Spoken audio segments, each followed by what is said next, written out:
오늘 말라기서 3장 16절에서 4장 6절 말씀을 가지고 하나님께로 돌이키게 하는 선지자의 사역이라는 제목으로 함께 우리 나누도록 하겠습니다.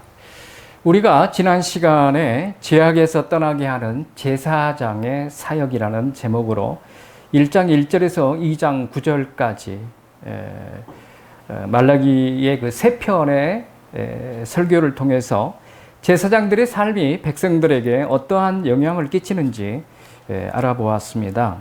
그 내용 중에 우리가 만약에 제사장으로 살아간다고 할 때 우리 삶을 통해서 다른 사람들을 죄악에서 떠나게 하기 위해서는 지난번에 그 말씀을 중심으로 한다고 하면은 하나님의 변함없는 사랑을 의심하지 않아야 된다.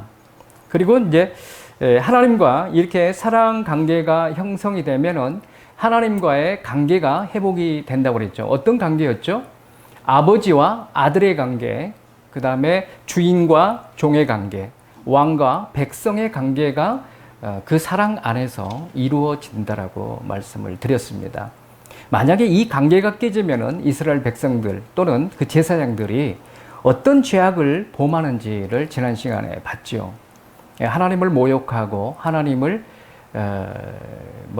경외함이 없이 율법을 어겨가면서 더러운 제물들을 바치는, 그러면서 예배 드린다고 기뻐하는 이런 모습들이 나타났습니다. 여전히 우리에게도 이런 모습들이 있을 수 있다. 그리고 이제 하나님의 사랑을 의심하지 않을 뿐만 아니라 하나님과 맺은 언약을 준수해야 된다. 아브라함의 언약을 중심으로 해서 계속적으로 새 언약이 이르기까지 예수님이 오셔서도 말씀을 주시고 이런 언약을 신실하게 준수하지 않아서 결국은 스스로 뭘 불러왔다고 그랬죠? 저주의 삶을 불러왔다. 사실 왜 하나님이 우리 사랑 안 해주시고 맨 저주만 하십니까? 이러는데 사실은 그 언약에 따라서 신명기의 말씀처럼 우리가 그것을 불러온다는 거죠. 반대로 우리가 신실하게 언약을 하나님처럼 지켜나간다고 하면은 뭐가 오죠? 복을 불러오는 거죠, 복을. 그런데 우리는 이러한 삶을 살아내지 못하고 있다. 그 다음에 이제 세 번째로 하나님의 공의와 정의를 가지고 살아내야 된다. 그런데 이스라엘 그 백성들은 이 공의와 정의를 행하지 못하니까 무슨 일이 벌어졌죠? 신앙생활이 깨지고 그 신앙생활을 통해서 가정이, 그 다음에 사회가, 이웃관계가 다 무너진 것을 보았습니다.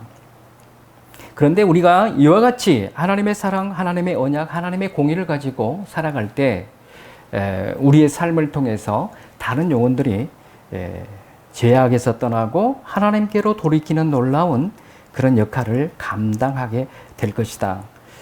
그런데 이 사람들은 물론 그 제사장들 뿐만 아니라 지금 살아가는 우리 성도들조차도 다른 사람들을 이렇게 이끌어내는 그 삶을 떠나서 자기 자신조차도 어떻게 해요? 죄악에서 떠나지 못하고 허덕이는 모습을 우리가 많이 보게 됩니다. 다른 사람은 후차치더라도 자기 자신도 죄악에서 떠나지 못하는, 만약 그런데 이렇게 죄악에서 떠나지 아니한다고 하면은 지난 시간에 우리가 뭘 알아봤죠? 이런 백성들에게 하나님이 뭘 하신다고 그랬어요? 회개하지 아니하면은 야곱 족속이라 할지라도, 에서는 말할 것도 없고 계속 회개하지 않았기 때문에, 그러나 야곱 족속이라 할지라도 내가 야곱의 장막에서 끊겠다라고 하셨죠. 다시 말하면은 우리가 예수 그리스도를 믿는 그리스도인이라 할지라도 우리가 하나님의 말씀을 준수하지 아니하고 말씀대로 살아내지 아니하면은 결국은 천국 백성에서 뭘 하겠다? 제거하겠다. 이 엄중한 말씀을 우리가 지난 시간에 알아봤죠. 그런데 한번 생각해 보세요. 이거 말씀 안 읽고 말씀대로 살지 않았다고 해서 내가 지옥행으로 가겠어? 이렇게 아주 쉽게 생각하는 것이 문제라는 거죠. 그런데 분명히 성경에서는 이스라엘 백성보다 우리 이방인들이 비교나 됩니까? 솔직히 우리는 양자잖아요. 그들은 본래 자식들이고, 그런데도 불구하고 하나님이 내치시겠다고 하는데 하물며 우리 일까 보냐? 그런데 이런 경각심이 없는 상태로 살아가고 있습니다. 결국은 우리가 하나님의 말씀 안에서 하나님 앞에서 바로 서서 살아갈 때 나도 살아날 뿐만 아니라 내 가족, 내 친척, 내 이웃들이 살아나게 된다는 거예요. 그런데 우리가 그 죄악에서 허덕이면서 말씀을 순종하지 아니하고 나는 예수 그리스도를 믿고 있으니까 라고 하는 이 아니란 생각 때문에 자신도 죄로 물들어서 멸망을 당하지만 우리 주변에 있는 많은 형제 자매들, 가족들이 흐느적거리면서 쓰러져 간다는 사실입니다. 이게 이제 지난 시간에 우리가 바라봤던 내용이죠. 자, 그러면은 이런 상태에서 말라기가 오늘 본문을 보면은 4번째, 5번째, 6번째 설교를 이어갑니다. 그리고 마지막 이제 4장 4절에서 6절은 결론의 말씀, 결어를 이야기하죠.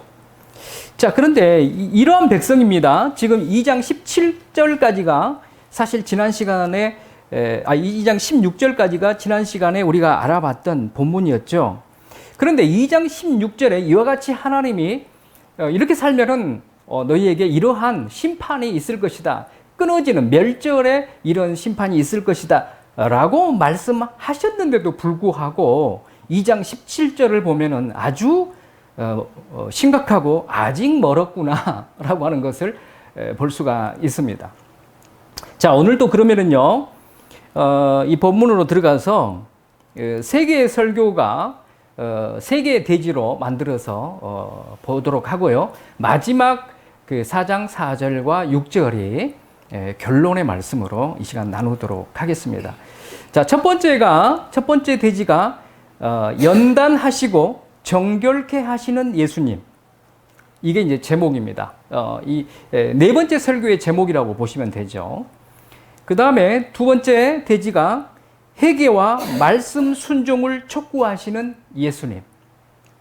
이게 5번째 설교의 핵심입니다. 그리고 6번째 설교의 핵심 내용인데 오늘 3번째 대지의 제목은 의인과 악인을 구별하시고 심판하시는 예수님.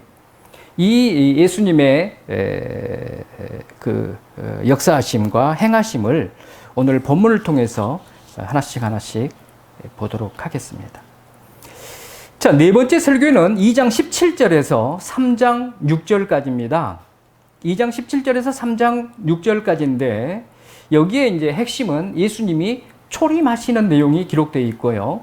그 다음에 선민들을 연단을 통해서 정결케 하는 그 내용이 기록되어 있습니다. 그리고 이러한 하나님의 역사하심에 반항하는 이러한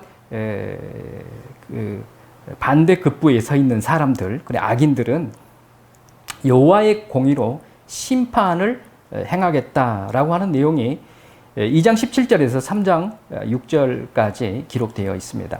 자, 아까 제가 말씀드린 것처럼 이렇게 2장 16절까지 3편의 설교를 통해서 하나님의 사랑과 하나님의 언약과 하나님의 공의를 지켜라 라고 하는, 그렇지 아니하면은 야곱의 장막에서 끊어질 것이다 라고 하는 엄중한 경고를 받았음에도 불구하고 2장 17절을 보시면은요, 뭐라고 적어 있죠? 너희가 말로 여호와를 괴롭게 하고도 이르기를 우리가 어떻게 여호와를 괴롭혀 드렸나이까 하는도다. 이는 너희가 말하기를 모든 악을 행하는 자는 여호와의 눈에 좋게 보이며, 참 말이 안 되죠. 그에게 기쁨이 된다 하며 또 말하기를 정의의 하나님이 어디 계시냐 함이니라. 보세요. 지금 2장 17절을 보면은 3편의 설교를 받고 축복과 저주를 분명하게 이야기했는데도 아주 더 악해진 이러한 완악한 모습을 2장 17절에서 볼 수가 있습니다. 이때 당시에 선민들의 그 생각, 무슨 생각? 여호와에 대한 애곡된 생각이 아주 많았다는 겁니다. 그리고 하나님의 공의와 심판을 조롱했다는 거죠.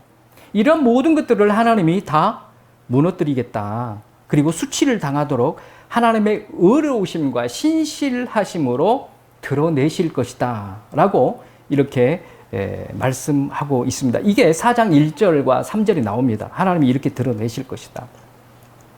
자, 반면에 그런데요. 이제 17절을 봤지만은 3장 1절에서 6절을 보면은요. 조금 다른 이제 모습도 나오죠. 한번 볼까요? 자, 3장 1절에서 6절에서는 주의 길을 예비하는 세례 요한이 보내심을 받고 올 것이다 라고 하는 예언이 있죠. 그리고 예수 그리스도의 초림에 관한 예언이 거기에 기록되어 있습니다. 그리고 메시아가 오셔서 무슨 사역을 하시는지 사역이 잘 기록되어 있고요. 하나님께서는 여전히 나는 변함없이 너희들을 인도하고 있다라고 하는 것이 또 6절에 기록되어 있습니다. 자, 여기서 보시면은 1절에 이제 보면은 세례 요한이 올 것이다. 주의 길을 예비하는 자가 올 것이다라고 기록이 되어 있는데요. 언약의 사자가 기록되어 있죠. 예수 그리스도의 초림을 이야기합니다.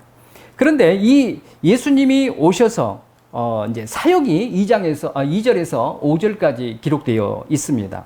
자, 무슨 사역을 하죠? 2절에서 5절 보시면은 첫 번째가 선민들을 연단함으로써 정결케 하는 사역을 하십니다. 자, 여러분들, 우리가 구원받았으면 됐지, 이제 천국 가는 거 아니야, 이렇게 생각하는데 예수님이 초림하셔서 우리가 예수님을 믿음으로 말미암아 구원을 얻었죠. 그런데 이 구원받은 백성들을 가만 놔두지 아니하시고 어떻게 하신다고요? 이 선민들을, 아니면 이 성도들을 연단을 통해서 정결케 한다는 거예요. 이 핵심입니다.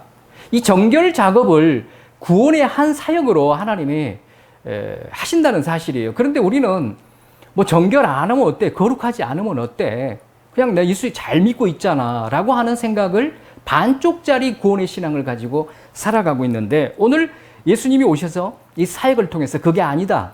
내가 너희들한테 하는 거는 아까 2장 17절에서 아주 완악한 말로 이렇게 무너져 있는 그들을, 하나님의 백성을 내치지 아니하시고 어떻게 해요?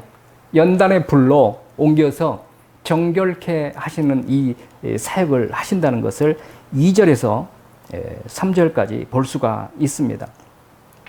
두 번째 예수님의 사역이 뭐죠? 4절에 보면 하나님과의 관계를 회복시킵니다.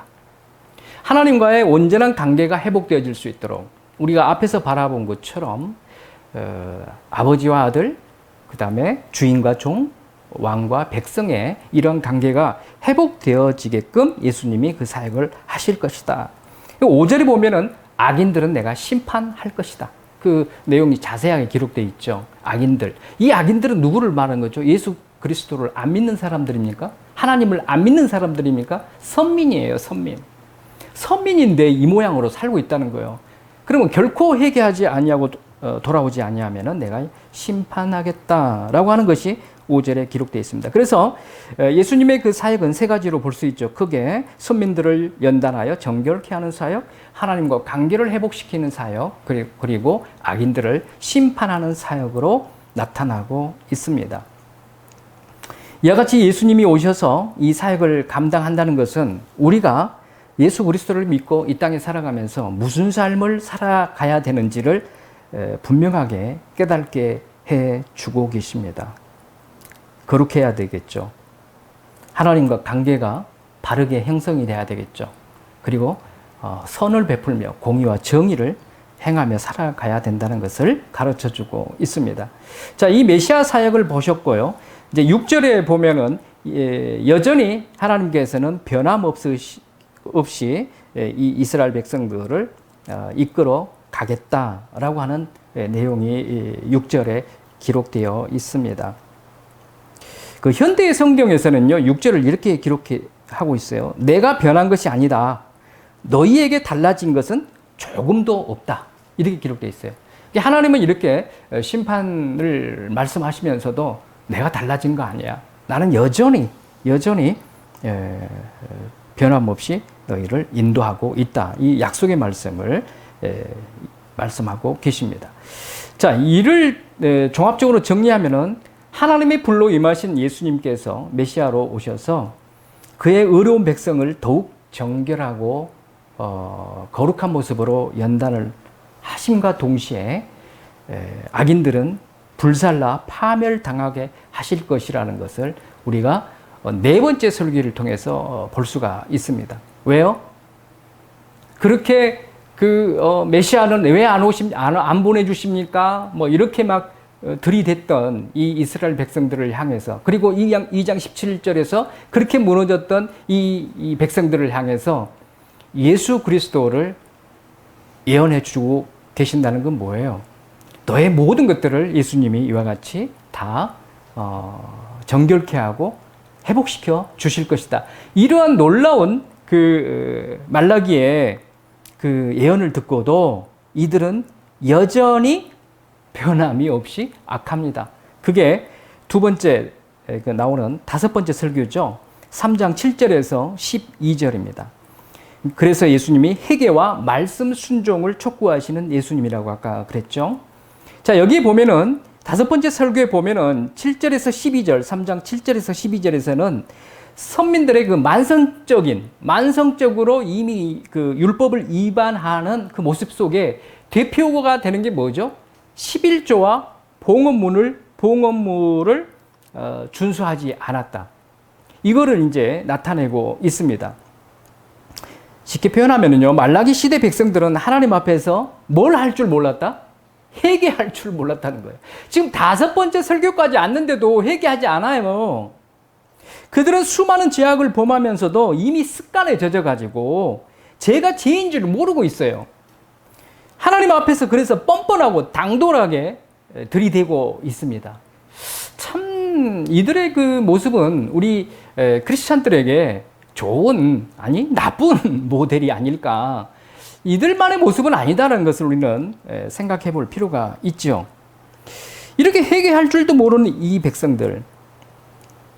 그래서 하나님이 뭘 우리가 잘못했다고 돌아오라고 그러십니까? 들이대죠. 그러니까 하나님께서 너희 조상들의 날로부터 너희가 나의 규례를 떠나 지키지 아니하였도다. 그런즉 7절에 보면은 내게로 돌아오라. 그리하면 나도 너희에게로 돌아가리라. 자, 그럼 이 백성들은 지금 무엇으로 돌아와야 돼요? 하나님께로 돌아간다는 건 뭐죠? 하나님의 말씀을 준수하는 그 삶으로 돌아가는 겁니다. 말씀을 순종하는 삶으로 돌아가는 겁니다. 다시 말해서 11조를 하지 않고 있으면 11조를 하면 되는 거고, 봉헌을 하지 않고 있으면 봉헌하는 삶으로 돌이키라는 겁니다. 다시 말해서 율법을 위반하지 말고 이제는 율법대로 준수하며 살아내야 된다. 이게 내게로 돌아오는 것이다 라고 말씀하시면서 내가 그러면은 너희에게 돌아갈 것이다 이렇게 말씀하고 계십니다. 자, 그런데 이 백성들은 돌아가지 않습니다. 우리가 어떻게 해야 돌아가리까? 우리 한글 개역 성경에서는요, 우리가 어떻게 해야 돌아가리까? 이렇게 적어 놓으니까 마치 이 백성들이 돌아가려고 하는 마음이 있는 것처럼 그 해석이 되는데요. 이거를 다시 해석하면은요, 그 히브리어 언어로 보면은 우리가 무엇을 회개하란 말입니까? 이렇게 들이대는 내용이에요. 마치 내가 회개할 테니까 어떻게 돌아가야 되죠? 그 어떤 방법을 묻는 게 아니라 들이대는 거예요. 우리가 언제 주님을 떠난 적이 있습니까? 그런데 왜 돌아오라고 합니까? 우리가 무엇을 회개해야 됩니까? 돌아가야 됩니까? 이렇게 지금 들이대고 있는 거예요. 그래서 이제 아까 말씀드린 것처럼 하나님은 여러 가지 율법 중에 11조와 헌물을 이야기했다는 건 뭐죠? 이때 당시에 지난번에 우리가 배경을 알아봤지만은 경제적으로 무척 어려운 상황 속에 살아가는 백성들이었습니다.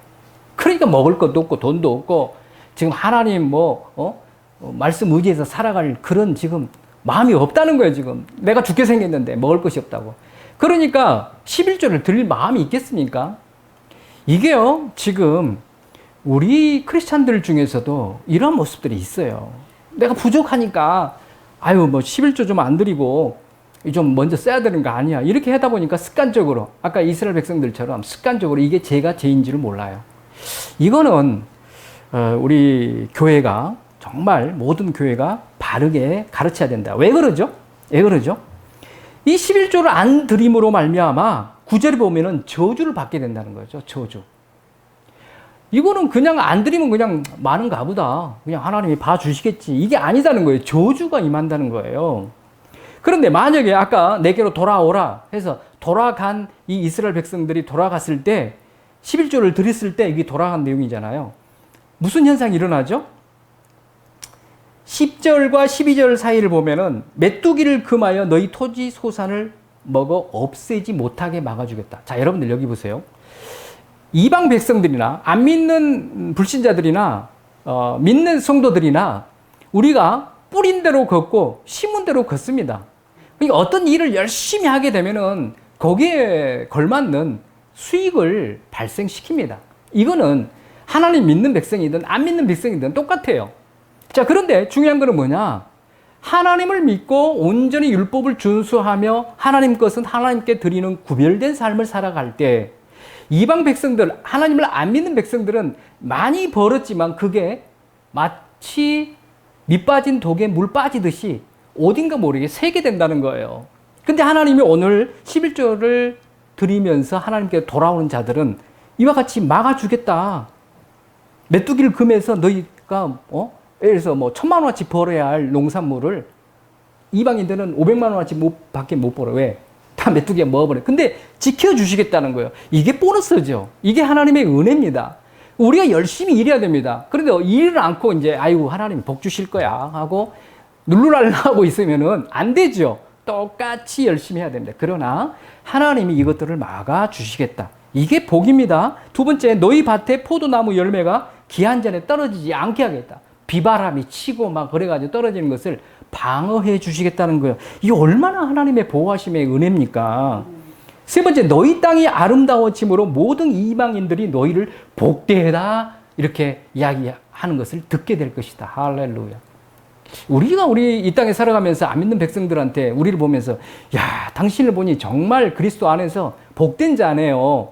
이 소리 좀 들읍시다. 우리가 이렇게 들어야 돼요. 근데 하나님이 이 율법을 준수하며 살아가면 이렇게 해 주시겠다는 거예요. 이게 5번째 설교예요. 그러니까 율법을 준수해라. 하나님, 예수님이 뭐라고 했어요? 율법을 준수한다는 것은 회개하고 말씀으로 돌아와라. 그리고 그 말씀대로 순종하고 살아라. 이거를 예수님이 지금 촉구하고 계십니다. 자, 세 번째는 6번째 설교죠. 마지막 설교인데 이게 3장 13절에서 4장 3절까지입니다. 제목이 의인과 악인을 구별하시고 심판하시는 예수님. 자, 이 경건하게 사는 삶에 대한 회의와 불신 속에서 이 지금 살아가는 자들을 지적하면서 종말에 선악을 구별해서 분명하게 의인과 악인에 대한 대심판이 있을 것이다. 이거를 지금 말라기가 이야기하고 있습니다. 자, 보세요. 초림한 예수님을 예언을 했는데도 거부했죠. 안 받아들이잖아요. 아이고, 뭐, 지금 3장에서 예수님 오실 거야 라고 했으면은, 할렐루야 하고, 우리 예수님 어서 오시옵소서 이렇게 해야 되는데, 11조 사건을 통해서 여전히 그냥 무관하게 범죄하고 살아가고 있다는 거예요. 자, 그런데 지금 말라기가 다시 그러면 마지막 설교 때, 너희가 초림할 예수를 거부했어? 재림할 예수님이 너희들을 이제 심판하실 거야. 경고의 말씀을 주는데도 불구하고 여전히 악을 행합니다. 자, 보세요. 초림 때 예수님을 누가 죽였습니까? 십자가에? 유대인들이에요. 이 말씀을 말라기가 너희들을 위해서 오시는 예수 그리스도, 스가랴가 이야기했던 예수 그리스도를 영접했더라면요, 결코 십자가에 못 박혀 죽게 하소서 하지 않았을 거라는 거죠. 심지어는 400년 전에, 지금 이 말라기서는 예수님이 오시기 400년 전에 지금 선포하는 말씀이거든요. 불과 400년 후에 예수님이 오셨는데 십자가에 못 박아버렸어요. 초림의 예수를 거부했다는 거예요. 초림의 예수를 거부했는데 재림의 예수를 영접할 가능성이 희박해지겠죠. 그러면은 그때는 분명한 심판이 있을 것이다. 자, 이렇게 분명하게 말라기가 지금 이야기를 하고 있는데도 3장 14, 15절에 보면은요, 더 완악한 말로 하나님을 대적합니다. 아까 2장 17절보다 더해요. 예수님이 오신다. 너희들을 구원하기 위해서 오신다. 예수님이 너희의 모든 것들을 다 아시고 인도하실 것이다. 이렇게 했는데도 불구하고 3장 14, 15절에 가면은요, 아까 2장 17절보다 더 악한 이야기를, 완악한 말을 한다니까요. 뭐라고 돼 있죠? 하나님을 섬기는 것이 헛된 일이야. 야, 이거 보세요, 지금. 두 번째, 우리가 주님의 말씀을 따르고 주께 순종하는 일 때문에 세상의 온갖 재미와 쾌락을 멀리하는 것이 도대체 우리한테 무슨 유익이 있어? 이제 현대의 성경하고 제가 섞어서 이야기합니다. 그리고 세 번째, 교만한 자가 복돼. 이게 뭐예요? 하나님을 섬기며 하나님의 뜻을 따르려고 하지 않는 사람들이 얼마나 더 잘 사니? 지금 이렇게 이야기하고 있는 거예요. 네 번째, 악을 행하는 자가 번성해. 이렇게 이야기하고 있죠. 그토록 악한 짓을 하는데도 그 사람들이 부유하고 행복하잖아. 다섯 번째, 하나님을 시험하는 자가 화를 면한대. 이 뭐예요, 지금? 하나님을 시험하는 자가 화를 면한다. 하나님의 진노와 심판이 내려보라고 큰 소리 치는데도 그들은 여전히 형벌을 면하고 있잖아. 야, 이거 보세요. 좀 심각하지 않습니까? 이거 하나님 믿는 사람 맞아요? 정말 저는 이 말씀 읽으면서, 야, 이거 어떻게 타락하면 예수님은 초림을 약속해 줬는데도 불구하고 이렇게 살 수 있지? 너무 이거 진짜 이 백성들이 불과 포로 기한에서 100년이 지난 사이에 이렇게 망가질 수 있을까? 야, 그러면 우리 지금 장담할 수 있습니까? 심각합니다. 이렇게요, 말라기 1장 1절에서 3장 15절까지 내용을 보면, 물론 4장 3절까지가 마지막 6번째 설교인데요. 여기서 끊어야 됩니다. 말라기 1장 1절에서 3장 15절까지 이와 같이 이 백성들이 하나님의 말씀을 어기고 죄악 가운데 살아가면서 어떤 죄악을 범하고 있는가, 이 완악한 말을 하고 있는가를 다 아주 낱낱이 보여주고 있습니다. 그런데 16절을 보세요. 16절에 보시면은 그 와중에서도 다수의 백성이 있는데, 들이대는 백성이 있는데, 그 와중에서도 그때에 그렇게 돼 있죠. 그들의 무질서에 흔들리지 않고 굳건히 하나님을 경외하는 소수의 백성이 있었다는 거예요. 할렐루야. 남은 자가 있다는 거예요. 이렇게 지금 들이대고 있는 이런 상황 속에 16절을 보면은, 자, 왜 제가 3장 15절에서 끊고 지금 여섯 번째 설교가 이어지고 있는데 3장 16절에서 4장 6절까지 오늘 본문을 삼았냐면요. 이제 여기서는 여러분들 좀 공부하십시오. 3장 16절에서부터 4장 6절까지는 7년 대환란이 기록되어 있습니다. 이 종말의 때에 7년 대환란이 잘 기록되어 있어요. 3장 17절에 보면은 내가 정한 날, 이 7년 대환란을 말합니다. 4장 1절에 보면은 용광로 불같은 날, 이거는 7년 대환란이 시작되는 날을 말합니다. 그리고 4장 1절에 그 이르는 날, 이거는 7년 대환란이 끝나는 날을 말합니다. 그리고 4장 5절에 보면은 여호와의 크고 두려운 날, 이거는 뭐냐면은 7년 대환란의 진노기입니다. 7 대접 재앙이 쏟아지는 그때를 말합니다. 계시록 15, 16장에 기록되어 있죠. 이때 그 7년 대환란 진노기 때 첫 번째 의인과 악인이 선별이 되고요. 두 번째, 의인은 고통과 연단을 통해서 구원으로, 세 번째, 악인은 형벌과 멸망으로 던져지게 된다. 다시 말해서 이 본문의 말씀을 통해서 하나님의 구속사와 멸망사가 완전히 이루어지는 이 모습을 여기에서 볼 수가 있습니다. 자, 이 진노기 때 보세요. 이 진노기 때 의인과 악인이 갈라진다고 했는데, 이 의인과 악인에게 주어지는 복과 그 다음에 저주가 기록되어 있습니다. 오늘 본문에 보면은, 자, 16절에 보면은 의인에게 5가지의 복을 허락해 주십니다. 3장 16절에 보면은 그 이름을 존중히 여기는 자들로 인정할 것이다. 할렐루야. 야, 우리 하나님이 존중히 여기는 자로 인정하시겠다. 두 번째, 아까 16절에서 그럼에도 불구하고 경외하는 소수의 백성들이 여기에 해당이 됩니다. 하나님의 축복의 보장으로 그들의 신앙적 행위가 여호와의 기념책에 기록될 것이다. 세 번째, 하나님의 특별한 소유물로 간주되고 한 걸음 더 나아가 하나님께서 아끼시는 그 놀라운 하나님의 자녀로 인정받고 간주되고 보호받을 것이다. 이게 17절에 기록되어 있죠. 그 다음에 4장 2절에 보면은 육체적으로 어려움이 있을 때 의로운 해가 떠올라서 치료하는 강선을 바라여 강건함을 허락해 주시겠다. 뭐 이 말씀을 우리가 성경 읽으면서 하나님의 말씀 순종하지도 않으면서 할렐루야 하는 사람이 있어요. 의인의 삶을 살지 않으면서. 이거 그 사람한테 해당이 안 됩니다.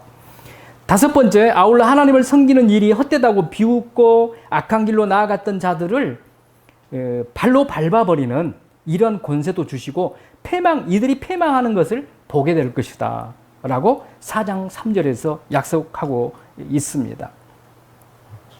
자, 그러면은 이 악인들한테 저주가 두 개 기록되어 있죠. 이게 보면은요, 4장 1절에 보면은 교만한 자와 악을 행하는 자는 다 지푸라기 같을 것이라. 그 이르는 날에 그들을 살라 그 뿌리와 가지를 남기지 아니할 것이다. 지난 시간에 우리 알아봤죠. 지푸라기가 될 것이다. 어떤 족속한테 이야기한 거죠? 에돔 족속입니다. 오바다서 1장 18절에 나왔었죠. 지푸라기, 불로 태워버리겠다는 거죠. 지옥불이 떨어지겠다는 거죠. 그 다음에 두 번째, 의인에게 밟힐 것이며 발바닥 밑에 재와 같이 될 것이다. 이 재가 뭐예요? 불에 탔다는 거죠. 이 심판이에요. 불의 심판을 받는 자라는 것을 의미합니다. 자, 이와 같이 7년 대환란이 3장 16절에서부터 4장 6절까지 기록되어 있습니다. 자, 그런데 오늘 결론이죠. 이제 마지막 결론입니다. 4장 4절에서부터 6절입니다. 자, 이 결론의 말씀을 말라기가 이제 말라기서를 전체 결론으로 짓기도 하고 구약 성경 전체를 지금 결론을 맺고 있습니다. 자, 말라기 선지자는 본서에서 이스라엘 백성들이 이 직면한 어려움이 그들 자신들이 범한 죄악으로 말미암아 비롯됐다는 것을 지적하면서 지적만 한 게 아니라 해결책을 이 죄악에서 해결받을 수 있는 해결책을 가르쳐주고 있습니다. 이게 뭐죠? 해결을 통한 하나님과의 바른 관계를 정립해라.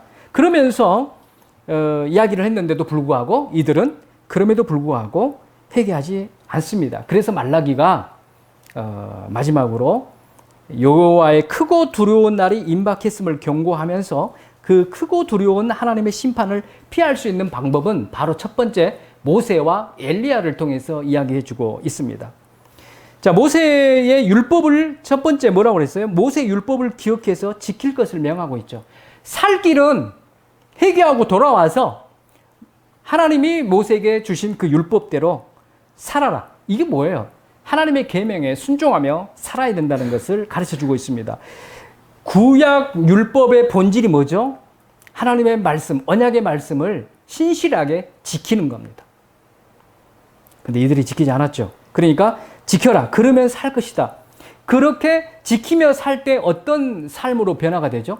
바로 성결한 삶, 거룩한 삶으로 나아가게 될 것이다. 이 모세를 통해서 말라기가 말하는 것은 말씀을 순종해라. 그렇게 말씀 순종하며 살아갈 때 너희가 거룩한 삶이 회복될 것이다. 이거를 지금 이야기하고 있습니다. 자, 여러분들 하나님이 우리를 구원하시고 그냥 너는 내 것이다 라고 소유하기만 하십니까? 아니에요. 우리가 새 집이 아닌 일반 아파트를 돈을 주고 샀다고 가정합시다. 자, 그러면 어때요? 그 아파트를 샀으면은 그냥 들어가서 삽니까? 내 마음에 맞게 리모델링을 아주 멋지게 하죠. 그렇죠? 붙일 거 붙이고 뛸 거 띄고 아주 멋있게 내 스타일에 맞게 리모델링 합니다. 하나님도 마찬가지예요. 우리를 구원하시고 그냥 너는 내 거야, 내 소유야 하고 내버려 두는 게 아니라 하나님이 아까 우리 아파트를 리모델링 하는 것처럼 하나님이 우리를 하나님의 마음에 딱 걸맞게 리모델링 하신다니까요. 이 리모델링이 뭡니까? 아까 연단을 통해서 우리를 성결하게, 정결하게, 거룩하게 리모델링 하신다는 거예요. 하나님이 이와 같이 구원만 하시고 거룩은 관심 없이 그냥 내버려 두는 게 아니에요. 우리 인간들도 아파트를 사가지고 그렇게 리모델링을 한대. 하나님이 우리를 핏값으로, 예수 그리스도의 핏값으로 내 것이라고 샀잖아요.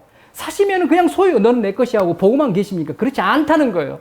예수님이 오늘 첫 번째 말씀하신 것처럼 연단을 통해서 성결하게 만드시는 것처럼 하나님은 당신의 마음에 딱 들게 거룩한 모습으로 리모델링 한다는 거예요.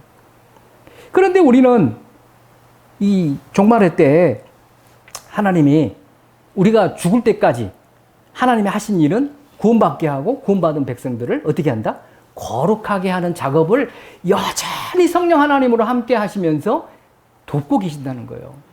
거룩한 모습으로 만들어 지어져 가게끔 하고 계신다는 거예요. 그러면 우리 신앙생활이, 우리가 죽을 때까지 신앙생활의 목표를 어디다 둬야 됩니까? 거룩에다 둬야 된다는 거예요. 거룩에다. 전혀 지금 한국교회 성도들이 거룩에 관심이 없어요. 어떻게 하면 돈 벌고 그냥 잘 살까? 그리고 나 예수님이 믿고 교회 가서 예배 드리고 11조 많이 하고 성금 많이 하면 된 거 아니야. 너무 잘못된 신앙이잖아요. 이 모세를 통해서 바로 이렇게 말씀을 순종해서 거룩해라. 근데 엘리야를 통해서는 뭐 했죠? 엘리야는 심판주와 구원주가 되시는 예수님을 맞이할 준비를 하라고 메시지를 던지고 있습니다. 여러분들, 이 엘리야는요, 말라기에 나오는 이 엘리야는 아까 3장 1절에 나온 세례 요한, 엘리야의 심정을 가지고 온 이 예수님의 길을 예비한 자가, 세례 요한은 초림 때 진짜로 그 역할을 했죠. 엘리야 사역을 했죠.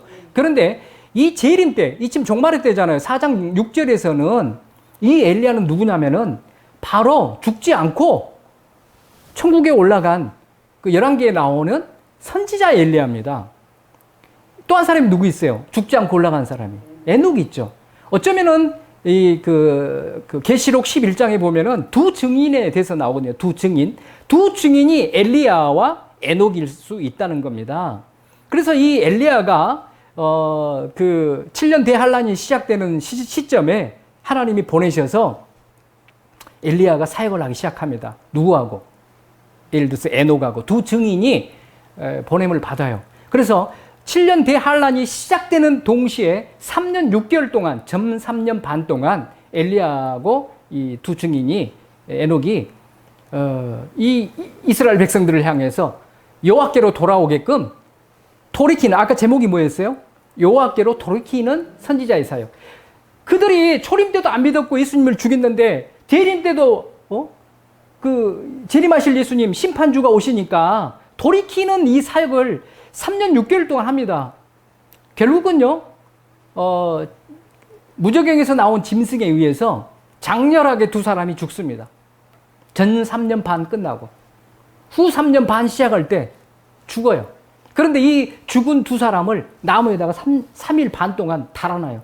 그래가지고 안 믿는 사람들이나 배신하는, 그러니까 적그리스도를 따른 사람들이 막 좋다고 그냥 그거를 보고 소리치고 있었어요. 그런데 하나님이 정확하게 3일 반 지나서 그들을 부활시킵니다. 생기를 불어넣어가지고 부활시켜버려요.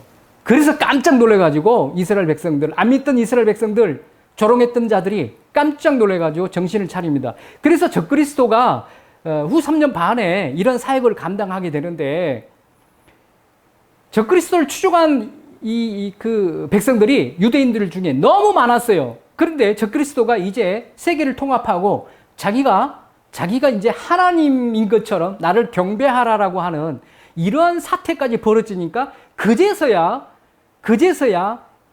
이 두 증인이 그 여호와께로 돌이키는 사역을 했을 때는 전혀 안 먹혔는데, 그제서야 부활하는 모습을 보고 또 적그리스도가 내가 하나님이니까 나를 경배하라, 이 소리 듣고 이 유대인들이 무슨 소리야, 여호와가 우리 하나님이신데, 이거를 이제 깨닫고 여호와께로 돌아오는 이런 계기가 됩니다. 여기서 나오는 엘리야가 바로 그 엘리야예요. 그래서 회개하고 하나님께로 돌이키는 이 사역을 전 3년 반 동안 엄청난 하나님의 권능을 주십니다. 3년 6개월 동안 죽기 전까지 엄청난 권능이 일어나요. 그들이 막 외치고 막 만지고 막 하면은 어마어마한 이런 일들이 일어납니다. 그 권능을 받고 사역을 하는데 다 주께로 돌아오게끔 그 사역을 감당했습니다. 다시 말해서 우리한테 말씀하시죠. 뭡니까? 회개하고 끝까지 말씀에 순종해서 예수님이 재림하시는 그날까지 거룩한 신부의 모습으로 기다려라. 이겁니다. 지금 선지자 사역이. 말씀을 순종하면서 예수님이 다시 오실 거니까 너희가 거룩한 신부가 되어서 할렐루야 주님 어서 오시옵소서라고 정말 사모하는 마음으로 기다려야 된다는 것을 여기서 지금 가르쳐주고 있습니다. 그런데 우리 백성들, 성도들, 예수님 아까 초림을 예언해 줬는데 이스라엘 백성들이 아이고 무슨 소리요? 아이를 거절하고 400년 후에 오신 예수님을 십자가에 못 박았는데 우리는 구원을 받고 야 예수님이 재림하실 거라고 하는 이 확실한 말씀을 주셨는데도 우리는 과연 엘리야 선지자가 외쳤던 것처럼 재림하실 예수님을 정말 사모하면서 예수님 정말 사랑해요. 어서 오시옵소서. 이러고 있는 성도들이 얼마나 될까요? 제가 이 말씀을 묵상하면서 전혀 재림에 관심 없다. 전혀 예수님을 사모하는 마음도 없어 보이고 뭐 때문에 이랬을까? 저 혼자 물어봤어요. 뭐 때문에 이랬을까? 무엇이 이들로 하여금 우리로 하여금 이렇게 만들었을까? 뭐예요? 이 이스라엘 백성들을 통해서 답을 얻을 수 있죠. 세상에 빠져 있다는 거예요. 아까 그 3장 14, 15절에 그랬잖아요. 아니 우리가 좀 하나님 섬기면서 우리가 쾌락을 못 누리고 이렇게 사는 것이 뭔 유익이 있다는 것이요. 이렇게 했잖아요. 그러니까 그 마음속에는 세상 사람들은 다 저렇게 하나님을 믿지도 않고 쾌락을 누리면서 뭐 먹을 거 먹고 막 잘 살고 있는데 우리는 뭐냐 이거예요. 다시 말해서 예수님이 초림하실 것과 재림하실 예수님에 전혀 관심이 없다는 거예요. 무엇만 관심이 있습니까? 이방 백성들처럼 이 땅에서 잘 먹고 잘 살았으면 좋겠어. 오직 이 생각이 압도적으로 지배하니까 예수님이 오실 거라는 말라기의 그 외침이 전혀 먹히지 않았다는 거예요. 그런데 이들한테만 지금 해당이 되는 말씀이 아니에요. 지금 우리 백성들에게도 우리 성도들에게도 너무 자기중심적으로 세상 유혹에 빠져서 세상 것들을 바라보면서 살다 보니까 하늘에 관심이 없어요. 막연하게 내가 죽으면 예수 믿었으니까 천국 갈 것이다. 천국에 대한 기쁨과 구원의 감사와 감격으로 천국에 소망을 두고 막 나 하나님 나 속히 나를 불러주세요. 이런 마음도 없으면서 그냥 천국 갈 거야 라고 하는 아주 무덤덤한 모습으로 살아가고 있는데 과연 그가 천국 들어갈 수 있을까요? 심각합니다. 저는요 이 말씀 묵상하면서 너무 하나님 어떻게 하면 좋죠 이거? 어떻게 하면 좋아요? 우리 많은 성도들이 전혀 예수님이 피 흘려 죽으신 것에 대해서 감사도 감격도 없고 다시 오신다는데 아이고 어서 오시옵소서. 아니 생각해 보세요. 아니 춘향이가 이몽룡이가 온다니까 얼마나 기다렸겠어요. 그보다도 못해야. 아이고 내 남군 내 사랑하는 남편 언제 오시려나. 노화제 그냥 이걸 차고 있으면서도 언제 오시려나 이러고 있는데 우리는 예수님 오신다고 분명히 기록하고 있는데도 언제 오시렵니까? 주여 어서 오시옵소서. 이런 마음을 가지고 기도한 적이 있냐고요. 관심 없어요. 정말 관심 없어요. 이거 심각합니다. 이렇게 되면 어떤 상태가 벌어지죠? 야곱의 족속에서 끊어진 것처럼 천국 백성에서 끊어진다니까요. 멸절당한다니까요. 근데 이거 멸절당한다고 생각하지 않는 것이 너무너무 위험하다는 겁니다. 마무리 짓습니다. 여러분, 한 번쯤 생각해 봐야 돼. 나는 왜 그럴까? 우리는 왜 예수님에 대한 초림하신 예수님, 재림하신 예수님을 기다리지도 않고 감사하지도 않고 사랑하지도 않을까? 나는 뭐 때문에 그렇지? 이스라엘 백성들처럼 내가 이렇게 타락해 버렸나? 이걸 좀 묵상하면서 하나님 앞에 회개도 해야 되는데 전혀 이런 생각도 안 해요. 이런 기도도 안 해요. 하나님 내가 뭐 때문에 그렇죠? 나 가르쳐 주세요. 내가 멸절당하고 싶지 않습니다. 나 회개하고 싶어요. 근데 내가 회개할 줄 몰라요. 이스라엘 백성들처럼. 내가 죄가 죄인 줄 몰라요. 하나님 나를 가르쳐 주십시오. 이런 처절함으로 기도해야 되는데 전혀 자기 자신의 삶을 돌아보지 않는다. 천국에 관심 없고 무조건 간다고 생각하고 예수님 다시 오시면 그럼 마중 가면 되지. 이래갖고 만나기는 하겠습니까? 예수님 뭐라고 했어? 나는 너를 모른다. 정말 이 말라기서를 제가 보면서 이때 2400년 전에 이 이스라엘 백성들의 모습이나 지금 우리의 모습이나 똑같다. 정말 우리가 회개하고 하나님 앞에서 다시 한번 거룩한 신부로 말씀을 순종하면서 거룩을 추구하는 하나님이 우리를 거룩으로 만들어가는 이 하나님의 놀라운 사역을 기억하면서 이 선지자 사역을 또 제사장의 사역을 언약을 준수하면서 거룩하게 살아내므로 우리를 통해서 다른 사람들이 구원을 얻고 하나님께 찬양하며 영광 돌리는 놀라운 역사가 일어나기를 예수 그리스도의 이름으로 축복합니다.